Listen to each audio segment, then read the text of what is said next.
Wheaties presents Dimension X. Adventures in time and space, transcribed in future tense. Dimension X.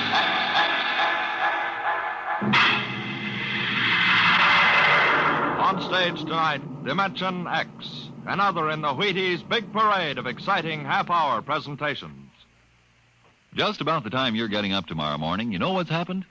You've been without food for so long that you gotta get more if you're going to get your work done. That's why first you need your Wheaties. Sure, Wheaties. Because when you dip into those golden flakes, you're getting real whole wheat. Yup, every single Wheaties is a kernel of wheat. And you know what that means?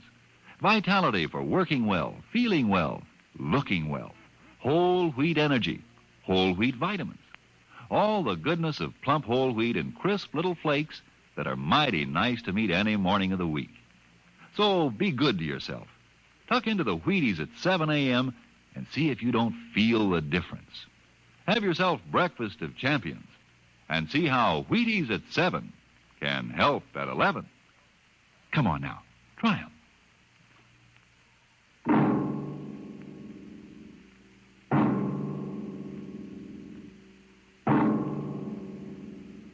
What will happen when man, finally conquering the galactic distances of interstellar travel, finds life on the strange worlds across the universe? Will he discover civilizations of incredibly advanced scientific knowledge, or primitive cultures deep in a stone age of savagery? Here is a story of the relation between men of our world and beings from beyond the stars. On the desk stood a yellow bowl, the profile a simple curve, clean and sharp. The body was thin without fragility, and the beauty of its shape was matched by the glowing intensity of the glaze, a glorious transparent yellow, soothing as sunlight, yet glowing with the fire of a volcano's core. The desk belonged to Michael Tom, Regional Administrator for the Department of Interplanetary Affairs.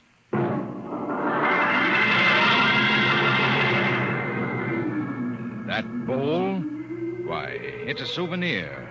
I got it many years ago on the planet Firsk. I'd been out on the Channel Planet in the Frontier Service for 19 months. When my transfer came through to Firsk, I was surprised to see that I'd been promoted 3 grades, and my orders read to report to the regional office as assistant resident. My ship came in at Penolpon Spaceport, and I was met by the office car and chauffeur.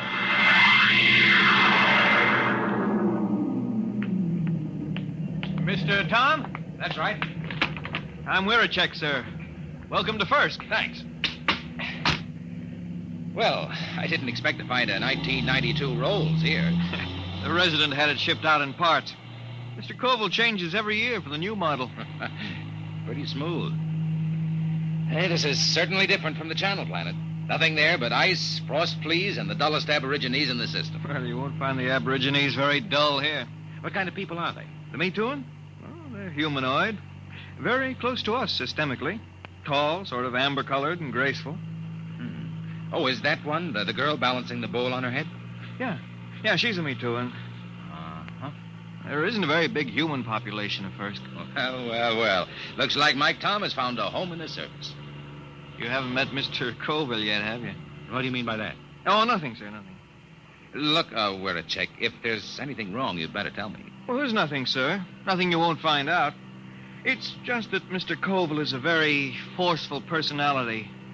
Very forceful.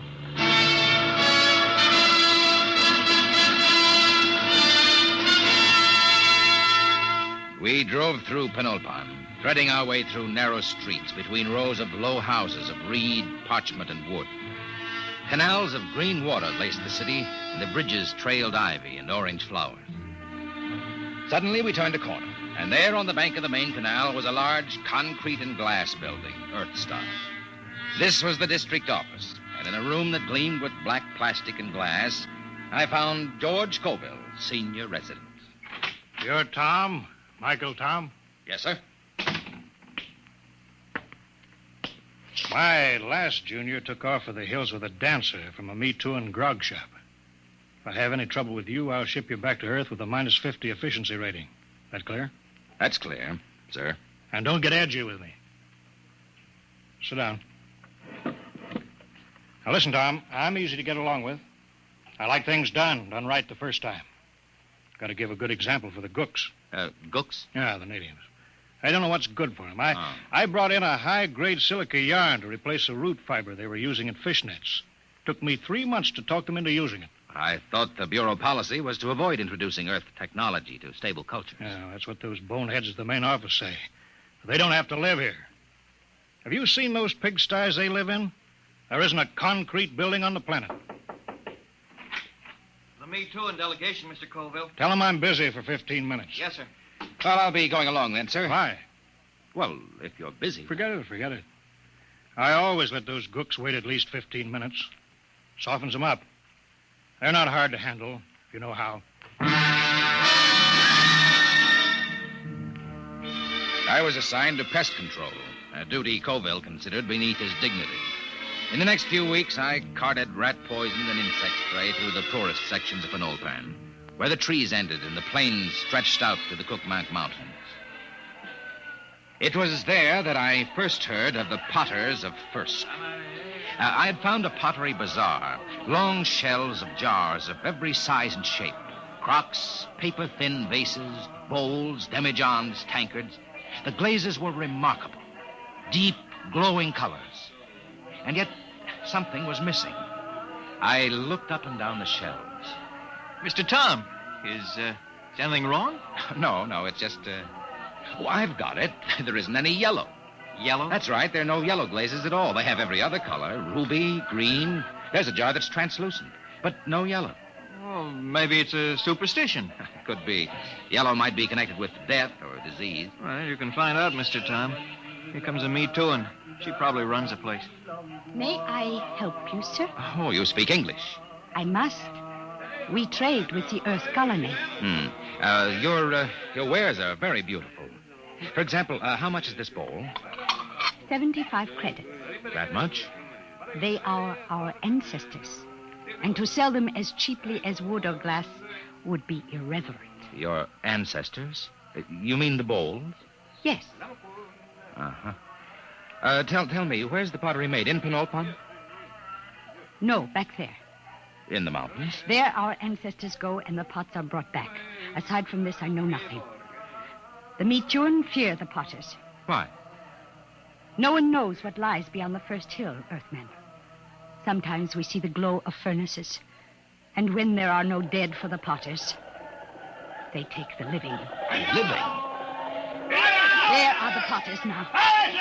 What are they shouting? That they have sold all their wares. That they will ride back to the mountains now. Hey, big devils, aren't they? Red hair. They are very strong. I think I'll visit the potters one of these days. No, Earthmen. No? Why not? It is dangerous for you. They have guarded their secrets from all Penolpan. They are very fierce.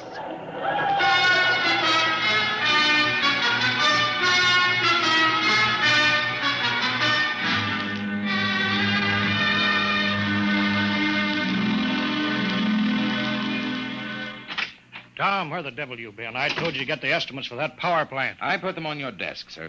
Oh, yeah. Yeah, so you did. Say, what do you know about the potters back in the Cookmanks, Mr. Colville? Huh?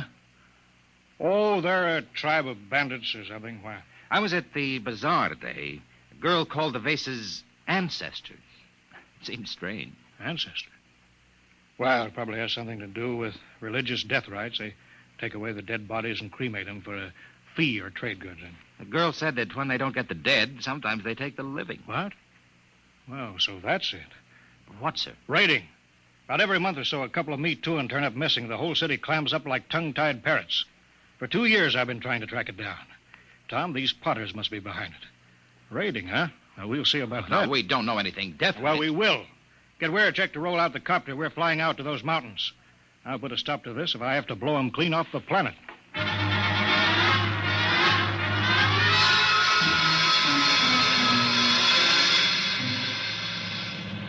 We'll never find a village in that mess down there.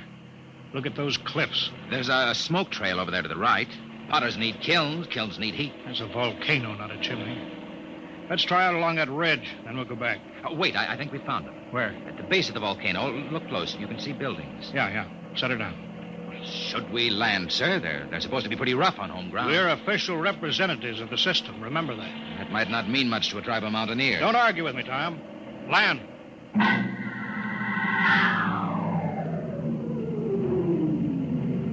Get your pistol ready. I don't see anybody. The village is deserted. They're hiding. It's the Potters, all right. There's a heap of old broken jars. But I don't see the kiln. We'll stay here till something moves. What's that? One of the Potters. Wait a minute. Here they come. 3 of them. You cover them, Tom. I'll do the talking.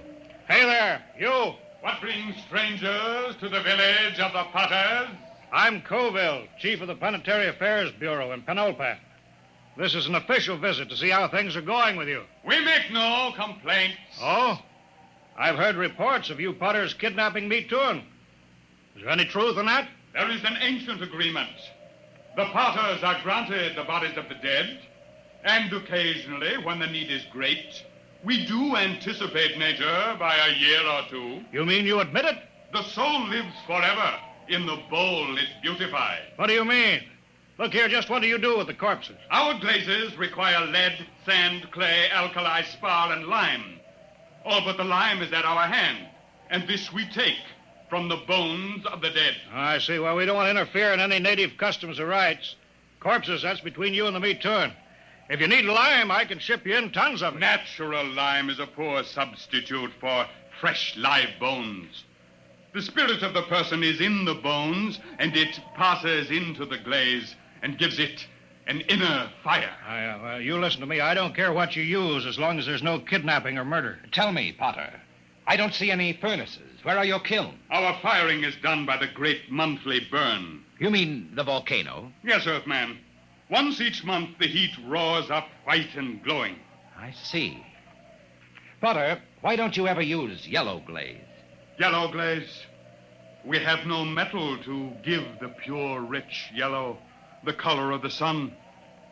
It is strange, Earthman, that you talk of the yellow, for my people have sought the sun glaze for thousands of years. Listen, if there's any technical help you people want, that's my business. But there'll be no more murder. If necessary, I'll put a stop to the potting altogether. Your words are not friendly. Don't think I can't do it. I'll drop an atom bomb down the throat of your volcano and cave in the whole mountain. We'd better pull out, Mr. Colville. Shut up, Tom. You understand? My job is to protect everyone on this mud-hole planet. And that includes the meat tour. Get back in the copter, Mr. Colville. They're getting ugly. Fire over their heads. Keep them back. Quick, get in, sir. They're scared now, but in a minute they may jump us. All right, let's go. Don't worry, Tom. Now those cooks know who's boss. Now, sir, we won't have any more trouble from the Potters.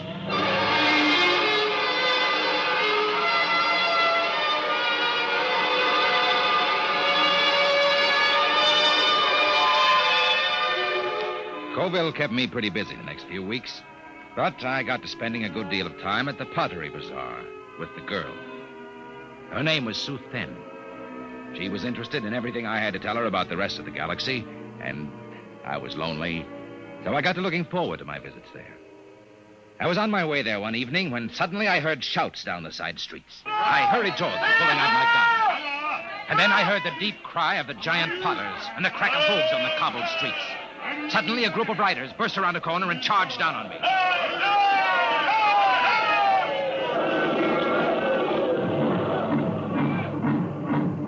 When they were gone, I hurried to the pottery bazaar. Sue Then was gone. Earthman! Earthman! She's not here. They took her. The Potters? She has gone to her ancestors. Did they kill her? No, they have taken her to the hills. But soon she will live forever, her spirit wrapped in the glorious glaze. Sue Then. There is nothing to be done. When the Potters take you, it is the end.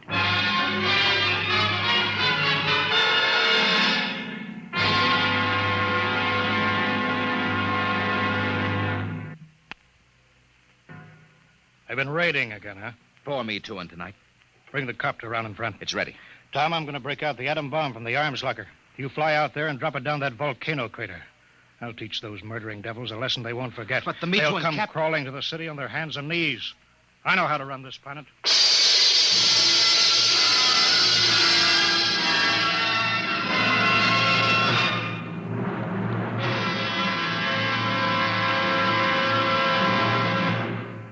Dimension X will continue in just a moment. Friends, this is Frank Martin, the Wheaties man, and I want you to know an associate of mine, Ed Prentice. Okay, Ed. Folks, I'd like to have you meet a good friend of mine and a prominent member of a fine little organization known as the Chicago White Sox, Mr. Lucius Benjamin Appling. Ooh, Ed, don't say it like that. Whoever heard of a ball player named Lucius? What if I went around calling you Paul Edward Prentice? Let's just make it Ed and Luke, huh? All right, Luke. Say, just how long have you been with the White Sox? Over 20 years, Ed. Golly, I've played in darn near 2,500 games. Been at bat almost 9,000 times. Man, I'm from way back. Well, Luke, you don't look it. How do you keep up the pace anyway? Well, Ed, I sleep good.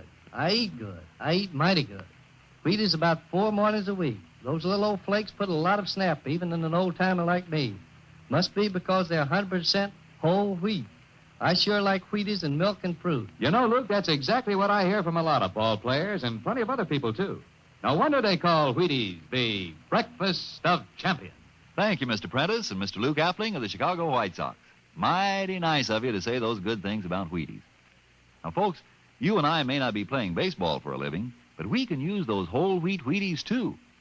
Step around to the grocery tomorrow yourself for Wheaties, breakfast of champions. Breakfast for you.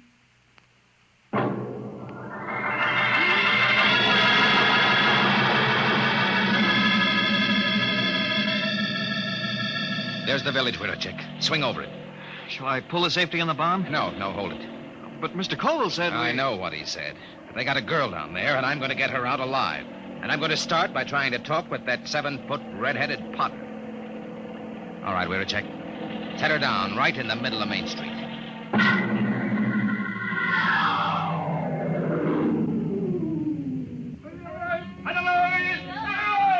Have your gun ready, we're a check.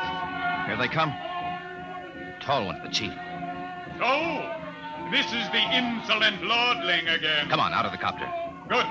We are in need of bone lime, and yours will suit us well. They're closing in, Mr. Tom. Prepare your soul for the great burn. Stand back. I'll kill a lot of Potters, and you'll be the first. I've come for the full Me Too-ing that you took from Mon-Fri. You don't seem to understand that we can punish you. Aye. We can kill you before you can do much damage. We Potters do not fear death. Death is merely eternal meditation from the glass. Potter, listen to me. I didn't come here to threaten, but to bargain. You have a Me Too-ing girl. Is she still alive? He still lives? Chief Colville gave me orders to destroy your volcano. We can do that easily. If I'm harmed, the next bomb will drop on your village. I've come down here against his orders to bargain. Bargain? With what? We care for nothing but our craft. Potter, I can give you the secret of the yellow glaze. Empty words. No, the truth. In exchange, I want the girl and the other Me Too-ing you've stolen, and your word not to raid again. How would we get lime? We've told you we can ship it in. Pure lime, as good as yours. Do the Potters of Firsk want the yellow glaze? Why, that has been the goal of the tribe of Potters for 1,000 years. And if I show you the yellow glaze? Earthmen, if it comes clear through the burn, I agree to your bargain. If it does not, your spirit will be lodged forever in the ugliest bowl we can spin on the wheel. It's a bargain. All right, we're a check. Disarm the bomb. Disarm it? Mr. Tom, are you crazy? They'll kill us. There'll be nothing left to stop them. Nothing but the yellow glaze. Yeah, but do you know how to make it? We'll soon find out. I've been doing a little reading on the subject lately. Reading? Holy smoke. Enough, Earthman. I will take you to the potter's shed. If your glaze is the bright yellow of the sun, you live. If not, you die. Come on, we're a check. Let's get to work. With what? You never made a glaze in your life. What are we supposed to work on now? Our last will and testament?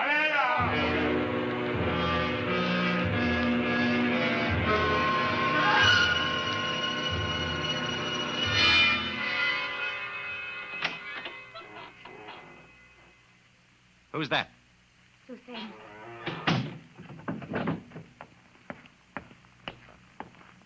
Are you all right? Yes. Why did you come?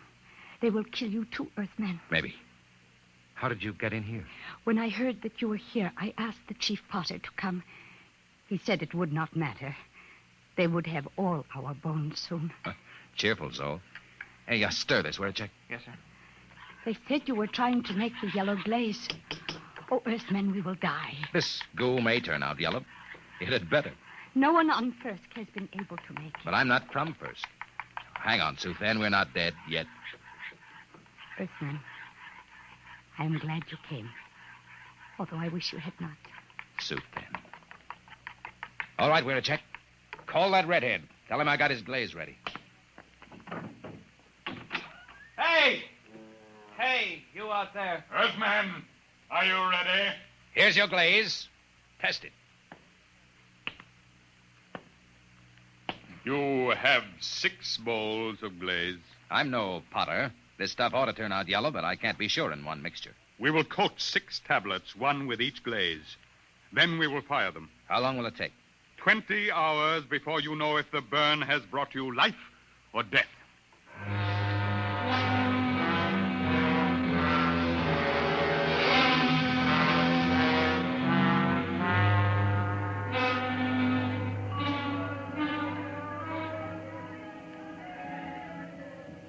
How long can they keep that up? It's been hours. Tiles ought to be done soon. Earthman, here comes the chief potter. It must be time. The tiles are cooled. It is time now to open the kiln and test your glaze. A bargain has been made.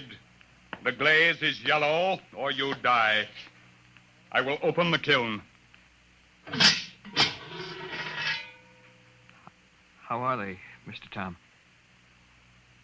Mr. Tom? I can't see inside. It's dark. All right, Potter, pull them out. What are you waiting for? I will remove the first tile. No. A dull, dirty brown, Earthman. Pull out the next one. The color of mud. Now, wait a minute. What is the use? There is no yellow glaze. Get that next tile out. We made a bargain. Mr. Brown, your glazes are worse than the feeblest work of our children. Prepare your spirits for the great burn. Now, wait.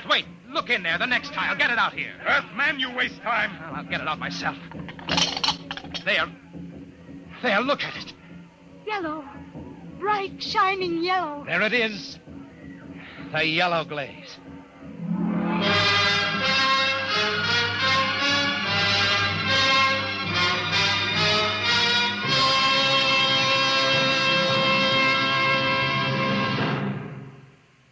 Tom, where in thunder have you been? Mr. Colville, I've been I trying sent you out on business which should take 2 hours, and you stay 2 days. Why? I got the 4-me-2 back, and I made a contract with the Potters. No more raiding. You what? I made a deal with them, and it turned out to be a better idea than yours. You disobeyed. You deliberately... Tom, you're through here. Through with planetary affairs. Listen, Mr. The Colville. man can't be trusted to carry out orders. He's not worth a lead nickel to the Bureau. Get your gear together. Leave on the next ship out. Yes, sir. Wait. You're on company time till 4 o'clock tonight. Until then, you obey my orders. Take the copter back to the hangar. Bring the atom bomb back to the armory. I can't. What? I've been trying to tell you. There's only one way I had to make that yellow glaze. Tom, what the devil have you done with that bomb? I gave it to the Potters. What? It was the uranium salt that made the yellow glaze. The Potters didn't have any, so I gave them the uranium out of the bomb. That was part of the bargain. What? You gave that murdering tribe of crooks that uranium? You heard me. And if you think you could have used it better by blasting them out of that mountain, you're crazy. Why, you abysmal, blasted imbecile. That's the only bomb we had.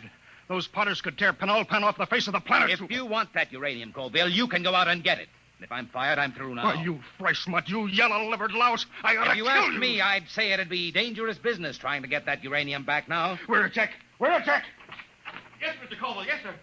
Get the copter fueled. Get me a double holster and a full bandolier of ammunition. Yes, sir. Tom, when I get back, I'll see that you rot in the deepest cell in the Gallatin Tower. I'm going out now to those hills. I'm going to bring in that uranium myself.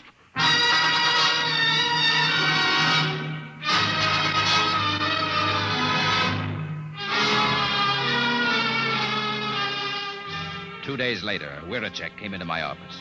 His face was pale. His hands shook with excitement. He's here, Mr. Tom. He's here. Colville? No, the Chief Potter. The Potter. Bring him in. Should I call the guard? Just bring him in.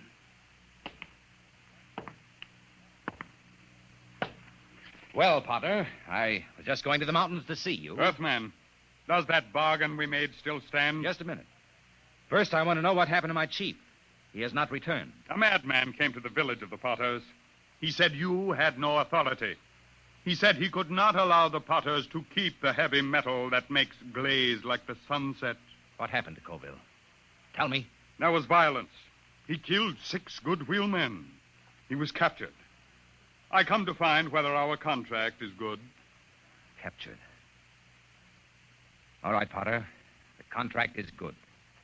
It is bound by my word and by the word of my great chief back on Earth. But only if Colville is returned. He must be brought back. Good. Then to seal the bargain, I have brought you the first bowl made with the new yellow glaze. It's a beautiful vase, Potter. And now, about returning Colville. It is done. The madman is a lucky man indeed, for his spirit dwells in the brightest glass ever to come from the great burn.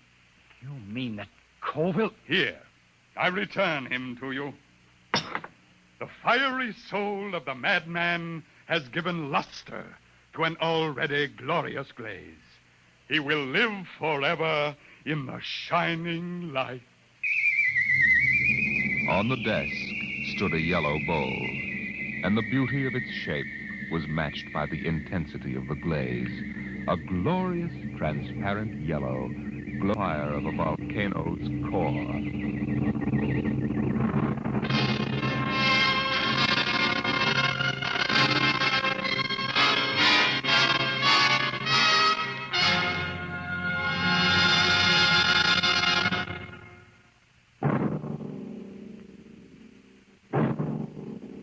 Tonight, Dimension X has transcribed The Potters of Firsk, written by Jack Vance and adapted for radio by Ernest Kinoy.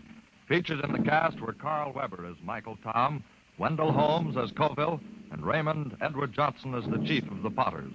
Your narrator, Norman Rose. Music by Albert Berman. Engineer, Bill Chambers. Dimension X is produced by Van Woodward and directed by Edward King.